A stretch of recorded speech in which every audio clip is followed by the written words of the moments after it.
ഈ സ്വർണത്തിന്റെ വില ഇത് എങ്ങോട്ടാ പോന്നെ? പവൻ 1 ലക്ഷം ആകുന്നുണ്ടോ എന്ന് മാത്രമേ നമുക്കിനി നോക്കാനുള്ളൂ. ഇത്തിരിപ്പോം ഒന്ന് വില കുറഞ്ഞാലും ആശ്വസിക്കാനൊന്നും ഒരു വകയില്ല. ആകെപ്പാടെ പൊല്ലാപ്പിലാണ്. കല്യാണമൊക്കെ വരികയാണെന്നുണ്ടെങ്കിൽ ആ വീട്ടിലുള്ളവരുടെ ആദ്യയെക്കുറിച്ച് പിന്നെ പറയണ്ട. സ്വർണത്തിന്റെ വില ഇങ്ങനെ ലക്ഷത്തിലേക്ക് കുതിക്കുമ്പോൾ അത് ഏറ്റവും പ്രതിസന്ധി ഉണ്ടാക്കുന്നത് ഈ പറഞ്ഞതുപോലെ വിവാഹങ്ങൾക്ക് തന്നെയാണ്. എന്നാൽ സ്വർണവും അതിന്റെ വിലയും ഈ വിവാഹത്തിനൊരു തലവേദനയാകരുതെന്ന് ചിന്തിക്കുന്ന ചിലരും നമുക്ക് ചുറ്റുമുണ്ട്. അവരെ കുറിച്ച് കൂടി അറിയണം. സ്വർണത്തിന്റെ വില ഇങ്ങനെ കൂടി വരുമ്പോൾ വേണമെങ്കിൽ നമുക്ക് മാറിയും ചിന്തിക്കാം. ആ ചിന്ത ഒരുപക്ഷെ നല്ലതുമാകും. അങ്ങനെ വിവാഹത്തിന് സ്വർണമേ വേണ്ട എന്ന് വെച്ച കോഴിക്കോട്ടെ ദമ്പതികളെ കുറിച്ചാണ് ഈ പറഞ്ഞു പോകുന്നത്. ഇത് കോഴിക്കോട് സ്വദേശികളായ ബേബി സൽഹയും ഭർത്താവ് ഹർഷദുമാണ്. ദിവസങ്ങൾക്ക് മുൻപാണ് ഇവരുടെ വിവാഹം കഴിഞ്ഞത്.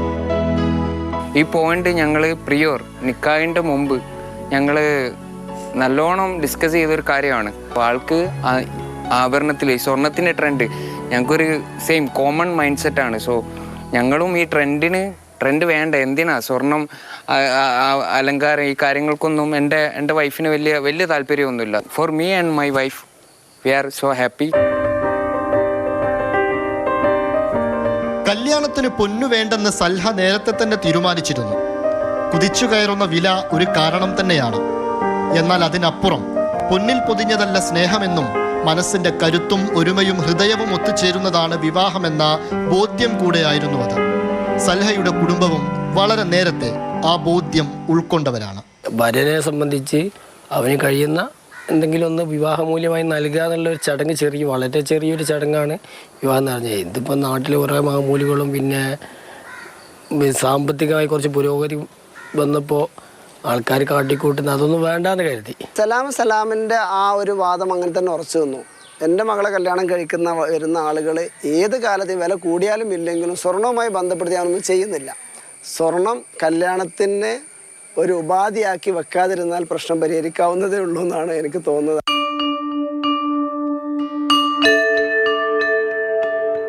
നിക്കാഹിന് ഹർഷദ് നൽകിയ മഹറാഭരണമല്ലാതെ സൽഹ മറ്റൊരു ആഭരണവും ധരിച്ചിരുന്നില്ല, വാങ്ങിയിട്ടുമില്ല.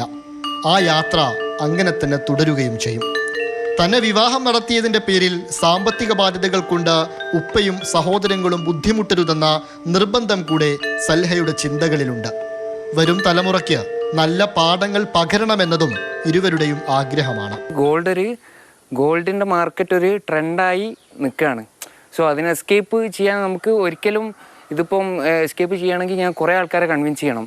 ഇതല്ല ഇതിൽ മെച്ചപ്പെട്ടൊരു രീതി ഉണ്ട്. നമ്മളെ ഈ ജനറേഷൻ ആകെ പെട്ടുപോയിട്ടുണ്ട് ഈ ഗോൾഡ്. ഇനി വരുന്ന ജനറേഷന് ഞങ്ങൾ ആഗ്രഹിക്കണം അങ്ങനെ വരാൻ പാടില്ല. ഈ ട്രെൻഡൊന്ന് മാറി കിട്ടണം ഞങ്ങൾ ആഗ്രഹിക്കുന്നുണ്ട്.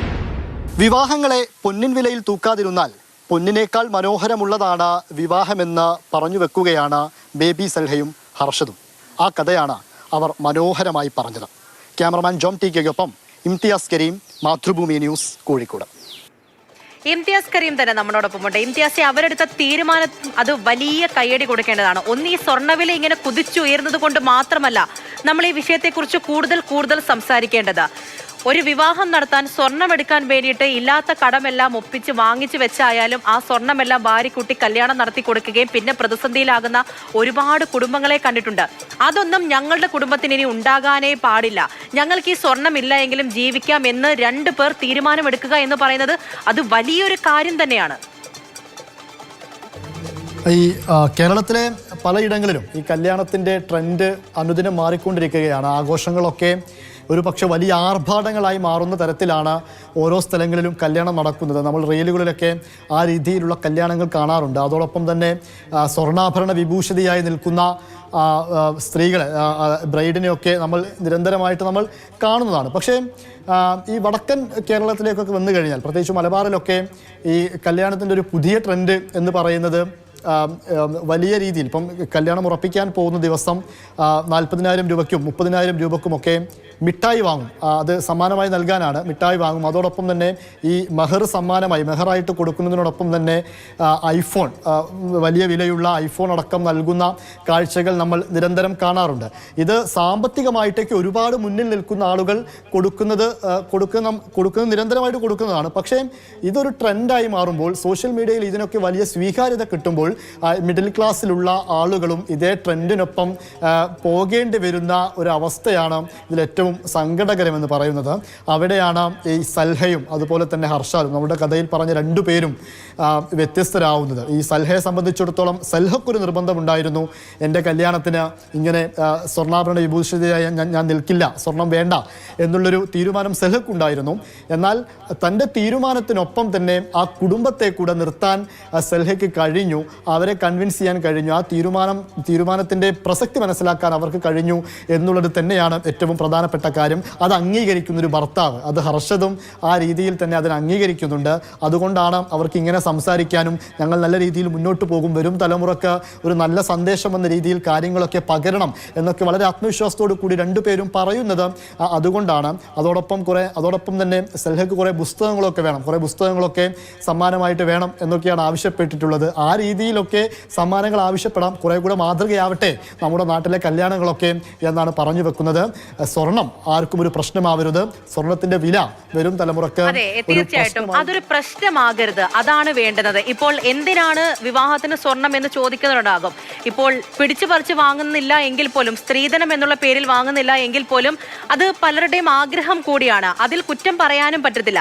പക്ഷേ ഈ വിവാഹമാണ് എന്നുണ്ടെങ്കിൽ പെണ്ണിന്റെ ഭാഗത്തു നിന്നും സ്വർണം വേണം, ഇരുവശത്തു നിന്നാണെങ്കിലും മാറ്റൊട്ടും കുറയാതെ തന്നെ കല്യാണം നടത്തണം, അതിന് വലിയ ചെലവുകളൊക്കെ ഉണ്ടാകും. ആ രീതിയിൽ തന്നെയാണ് വിവാഹ സങ്കല്പത്തിൽ നമ്മുടെ സമൂഹത്തിൽ ഇപ്പോഴും ഉയർന്നു നിൽക്കുന്നുണ്ട്. മാറ്റങ്ങൾ പല വിധത്തിലുണ്ട്, ആ മാറ്റങ്ങൾ ഇനിയും വന്നുകൊണ്ടേയിരിക്കണം.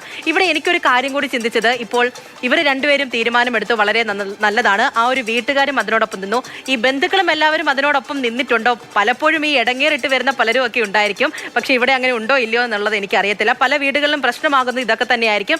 എന്തായാലും നല്ലൊരു തീരുമാനമാണ്. വീട്ടുകാരും കുടുംബക്കാരും എല്ലാം ഇവരുടെ ഒരു തീരുമാനത്തിനൊപ്പം നിന്നു. വലിയൊരു സന്ദേശം കൂടിയാണ് നൽകുന്നത്. ഇരുവർക്കും ആശംസകളും. ശരി ഇംതിയാസേ.